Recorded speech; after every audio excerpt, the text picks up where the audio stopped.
dnes sa veľmi teším, pretože atmosféra je hneď na úvod fantastická, ste skvele naladení a verím, že spoločne prežijeme krásne chvíle, emotívne a na druhej strane aj šťastné, pretože sa stretávame na koncerte vianočných želaní a ešte nie sú síce Vianoce, ale mnohé želania sa už dnes večer naplnia.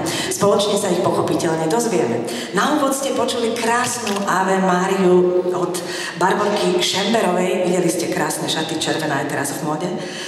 Barborka Šemberová, ktorá je zo základnej umeleckej školy Eugena Suchoňa a na gitare ju sprevádzal Adam Šaradín a pracujú takisto s pani Vierkou Kunzovou, ktorá bola pri klavíri. Takže ešte raz jeden taký tichší potlesk pre toto skvelé číslo, ktoré sme videli. Ďakujeme. A v tejto chvíli mi dovolte, mali by sme obdarovávať, ale ako dobre viete, je dôležité, aby sme sa dozvedeli zaujímavé informácie. A je pre mňa nielen cťou privítať medzi nami primátora hlavného mesta, pána Milana Vtáčnika, ale hneď vás aj požiadať o pár slov.